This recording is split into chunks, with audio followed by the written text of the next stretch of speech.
Attorney Ricky Tumutorgo, nagtataguyod ng katotohanan, nakikipaglaban para sa bayan.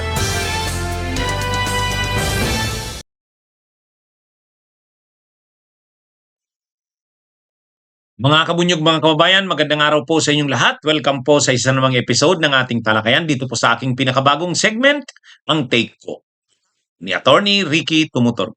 Mga kabunyog, itong aking bagong segment, napapanood po ninyo ito sa Attorney Ricky Tumutorgo YouTube channel. Kung hindi po kayo nakasubscribe, subscribe na po kayo. Napapanood rin po tayo sa Attorney Ricky Tumutorgo Facebook page. Kung hindi pa po kayo naka-follow, follow na po kayo. Ang bago kong segment na ito, marami kasing nagme-message sa akin lagi, araw-araw, Attorney, anong take mo sa issue na to? Attorney, anong take mo sa pangyaring ito? Kaya gumawa na ako ng regular na segment. Ito na yon. Ang take ko, ata, ni Attorney Ricky Tumutor. Kaya lagi na po ninyo itong subaybayan. Araw-araw po ito.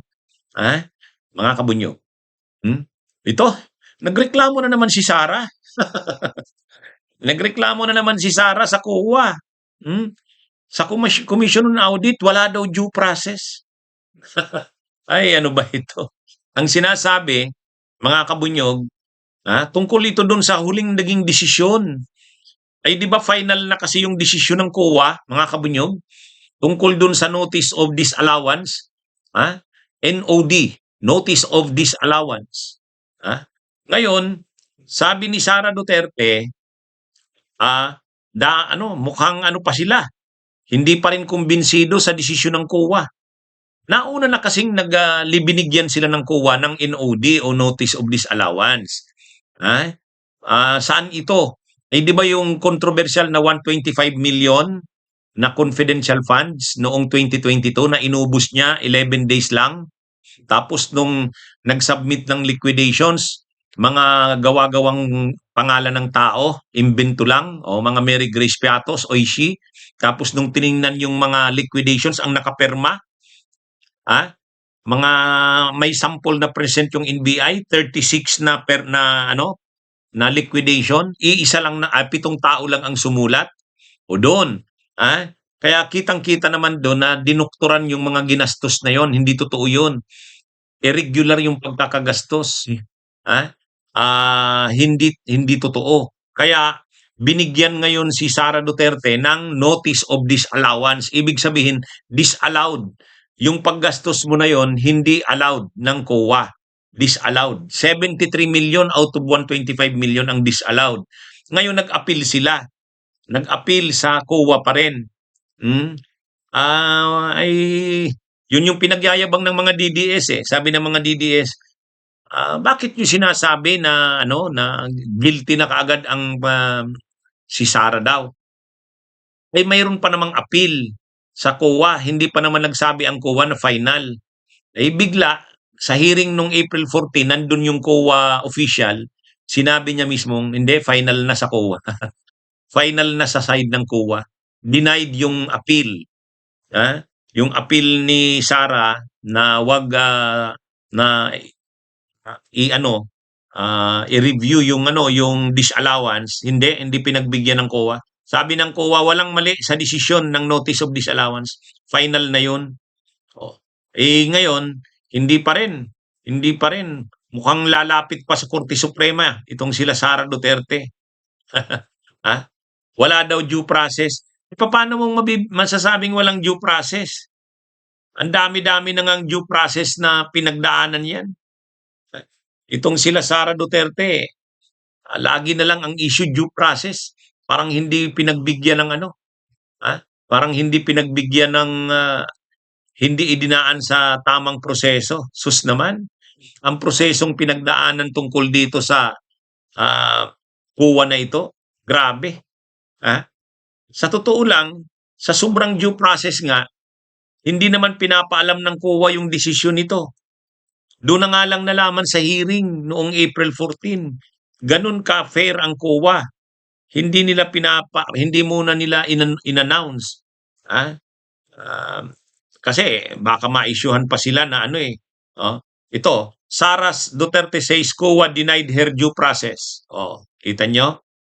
Yan dininay daw ang due process niya, sabi ni Sara Duterte. Yan mga kabunyog Yan ang sabi ni Sara. Kaya lang, paano mo naman masasabing dininay ng due process ang tindi na alam nyo, bakit binigyan ng ano, ganito, sabi dito, a notice of disallowance is issued when a government transaction is deemed illegal, irregular, unnecessary, excessive, extravagant, or unconscionable based on COA's charter.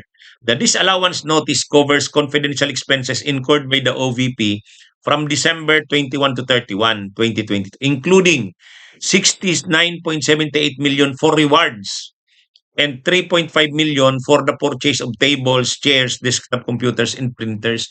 Bawal namang gamitin ang confidential funds sa pagbili ng mga computers, printers, tables, and chairs kasi confidential funds yan. Para yan sa mga intelligence gathering, kung ano-ano. Tapos gagamitin mo sa pagbili ng computers, printers, tables, chairs. Hindi pwede. Tapos may binigyan daw ng mga rewards ng mga informants. 69.78 million. Ang problema nga, yung mga informants na yun, yan na yun si Mary Grace Piato, si Oishi, na yung mga tiningnan yung liquidation kung sinong binigyan ng rewards, iisang tao lang ang sumulat, pare-pareho lang, or 7 tao lang yun. Kaya yan mga kabunyog, mga kababayan. Ngayon, ang sinasabi ni Sara, dininay daw ng COA ang kanilang due process. Anong dininay ang due process? Nag-appeal naman sila sa COA. Kaya lang denied ng COA yung appeal. Di pumunta sila sa Korte Suprema. Pero as far as COA is concerned, final na ang desisyon nito. Tapos sasabihin na naman ng kampo ni Sara, denied daw ang due process. Ang tagal-tagal na, ang haba-haba na ng prosesong pinagdaanan. Denied pa ba ang due process dyan? Alam nyo, ang hilig-hilig nito nila Sara ng due process na yan. Samantalang yung administrasyon ni Duterte, wala man lang due process na yung pagpatay ng mga pinaghihinalaang criminal, addict, pusher, pinagpapatay, wala man lang due process. Yun ang totoo. At ang daming tao noon na hindi binigyan ng due process. Kaya nga, extrajudicial killings. Samantalang si Duterte may due process. Si Digong, si Sara Duterte may due process. Tapos ngayon, sasabihin, wala na naman daw due process. Ay, sus. Anyway, ito mga kabunyog, itong tungkol dito sa death threats kay PBBM. Ito, medyo seryosong bagay na ito. Ito? Kasi, na nga maraming beses nang tumitindi na naman ngayon itong death threats na ito na issue. Sabi ni Madriaga, sinabihan siya ni Digong, ni Rodrigo Duterte na magbuo ng team ng maghanap ng mga hitman na mag-i-execute ng plano para kay PBBM, kasi may usapan daw na magkakaroon ng term sharing.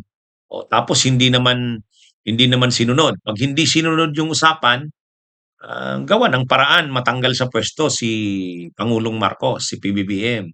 Pwedeng impeachment kung hindi kaya. Assassination, pwedeng sa pamamagitan ng paglason. Kaya may binigyan siya ng instruction kumuha ng mga hitmen. Ngayon, ang development yan mga kabunyog, hindi ito chismis lang. Dahil sabi ni Madriaga, mayroon talaga siyang kinausap ng mga hitmen. At sabi ni Secretary of Interior and Local Government Jun Vic Rimulya, sinabi na sa kanila ni Madriaga, binigay na yung pangalan. Kaya ipapatawag na ang mga ito, iimbestigahan na. Kaya yung NBI, nagbuo na ng special na parang desk within sa NBI tungkol nga dito sa mga death threat sa Pangulo. Kumbaga medyo seryosong bagay na ito para sa NBI, kaya may isang nakafocus na team o desk sa loob ng NBI para imbestigahan itong mga banta sa buhay ng Pangulo. Halimbawa, si Sara kasi nagsabing may hinire din siyang assassin. May hinire siyang assassin. Si Sara mismo nagsabi niyan. Sabi niya, no joke, no joke. So seryoso yon. At inimbestigahan na rin niya ng NBI. Si Madriaga na naman nagsabi na kinausap siya na maghanda ng mga hitman na posibleng magsagawa ng asasinasyon sa Pangulo. At binigay niya na rin ang mga pangalan nun. Iimbestigahan na rin yun. At ito na naman kay Baste, nagsabi na naman na isa lang naman ang kailangan nila, ang ulo ni Bongbong Marcos. Iimbestigahan na rin yan ng NBI. Dahil diyan sa maraming mga bagay na yan na paulit-ulit yan tungkol sa banta sa buhay ng Pangulo, siniseryoso na ng NBI. Kaya nagtayo na ngayon ng parang desk or task force. Ha? Kasi national security, ano na yan buhay ng Pangulo yan, pupukusan na nila ang investigasyon dyan. Siseryosohin niya nila ang investigasyon na yan. Kasi ano na yan yung kay Sara, yung kay Mardraga na salaysay, at saka yung kay Baste na pagbabanta. So ano ito, mayroon ng mga tauhan ng NBI na seryosong mag-iimbestiga sa bagay na yan. Kasi seryosong bagay niya yan. So yan mga kabunyog, may ano na, in-announce na ng NBI na mayroon na silang ano ba to, task force o ano ito. Pero ano ito mga kabunyog, tungkol ito sa mga banta sa buhay ng Pangulo. Kasi seryosong bagay na dahil paulit-ulit na nga at marami na ang nababanggit. Si ano mismo, si si Madriaga ay nagsabi na may kinausap siyang mga hitman. Kaya ano yan, at binigay niya na ang mga pangalan. Hmm? Oh, ayan mga kabunyog. So, ang Malacanang na mismo, ang nag-atas o nag-order sa NBI na imbestigahan ito. Kasi seryosong bagay na nga itong mga anong ito. Kaya ayon sa Malacanang, kay Yusek Claire Castro, ang tagapagsalita ng palasyo, dapat imbestigahan na ng NBI ito. Kaya ang NBI din, nagbuo na ng body para mag-imbestiga. Ayan mga kabunyog. Seryoso na talagang ano ito. Kasi nga, ang napapansin, paulit-ulit galing sa pamilya Duterte.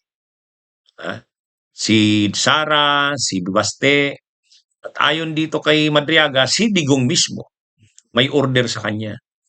At para mapalalim ito at makumpirma, yung mga pangalan na sinabi ni Madriaga na kinausap niya bilang mga hitman, ay papatawag ng NBI, iimbestigahan.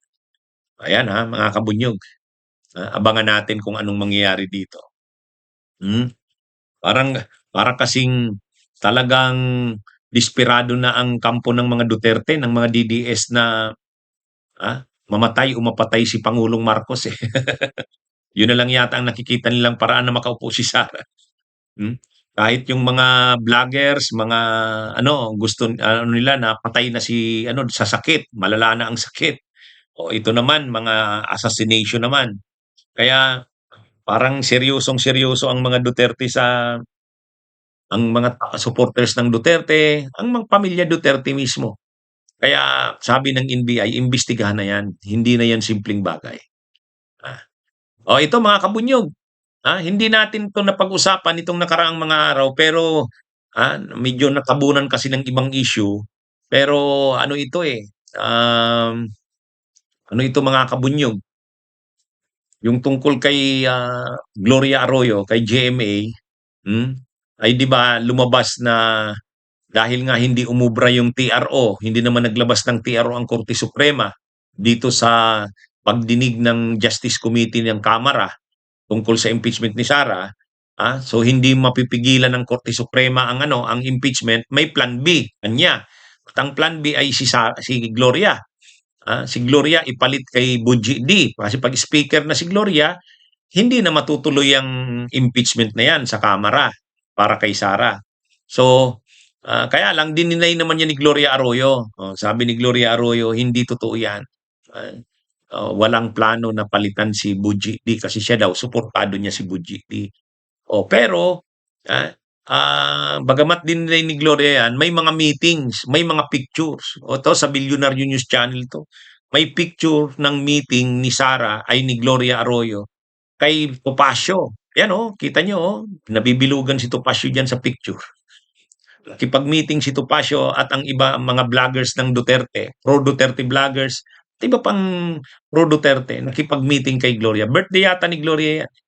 So, so ibig sabihin itong si Gloria talaga ay ano na 'to, committed na 'to sa Duterte. Hindi lang siya naglalantad pa na na talagang nagpoprontera, eh, kasi congresswoman pa siya, eh. Kailangan niya pa ang pondo.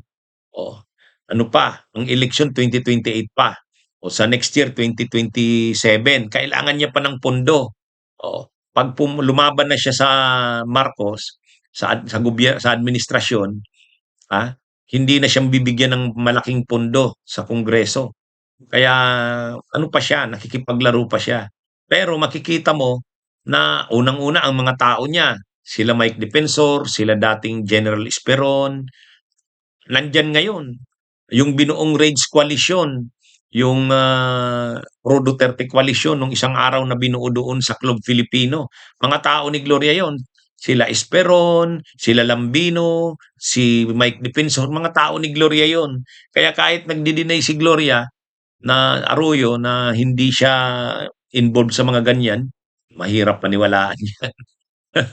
Oh, at ito na nga, mayroong meeting si Gloria kila Topacio naman. Kilala naman natin yan si Topacio. Duterte yan. Hmm? Alangan namang hindi mapag-usapan diyan ng politika. Politiko si Gloria, politiko rin itong si Topacio. Ah, kumbaga, saka yung mga nandyan, mga political vloggers yan ng Duterte. Kaya tinanong din naman si Topacio, ano bang pinag-usapan? Ay sabi ni, napag-usapan ba ang politika? Ay sabi ni Topacio, alangan namang hindi. Kaya lang hindi nila dinitalye kung ano. Kaya ang malinaw diyan, si Gloria Arroyo ay talagang, committed na 'yan kay Sara. Ah, ano na 'yan, malamang siya na nga ang nag-i-strategize para sa pagtakbo ni Gloria sa 2028, eh. Ah, may mga pagtitipon sa Davao City na nandun si Gloria Arroyo. Yung may pagtitipon yung mga vice presidents, yung kasalukuyan at mga dating vice presidents na buhay pa. Ang umattend lang doon si Gloria. Ay buhay pa naman si Binay, buhay pa si Lenny, wala doon. Si Gloria lang ang nandun. Kaya ano ito mga kabunyog, ang malinaw dito, si Gloria, talagang Duterte na yan. Ang alyansa ngayon na pinaka magsasama na puwersa sa 28 ay Duterte at Arroyo. Eh, Duterte Arroyo yan. Kaya ang mga gumagalaw ngayon para kay Sara, kung anumang paraan yan, mga tao ni Gloria. Esperon, Lambino, ah, Defensor, yan. At i-deny man ni Gloria yung planong pagpapalit kay Bujiti. Siguro dahil hindi naman sila nakakuha ng numero eh. 30 lang yata daw ang sumuporta eh. Ay ang kailangan 160. So, nagplano sila na palitan si Bujiti pero dahil hindi naman nakuha ang numero, ang layo, eh, siyempre i-de-deny niya yan. Pero yung may mga plan, ano yan, plan B, plan C, kung ano-ano, para lang kay ano, marami pa yan.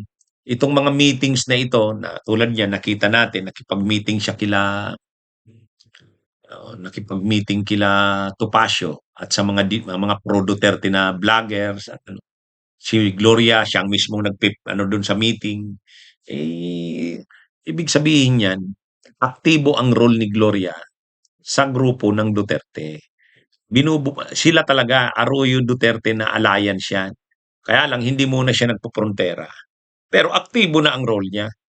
Ah, hindi lang siya bumibira sa administrasyon kay Marcos, kasi kailangan niya pa ang pondo eh. Politiko yan si Gloria, switik na politiko yan. Alam niya ang takbo ng politika. Hindi siya kaagad-agad lalaban ng harapan sa ngayon. Kailangan niya pa. Pero siyempre, pag palapit ng 2028, pakalas ng pakalas na rin yan sa administrasyon. Pero yung mga meetings, pagkumbinsi sa mga kongresista, pagkausap sa mga politiko, ngayon pa lang ginagawa na yan. Sigurado ginagawa na yan ni Gloria ngayon. Hmm? Okay, mga kabunyog, mga kabayan, magandang araw sa inyong lahat. Mabuhay po tayo.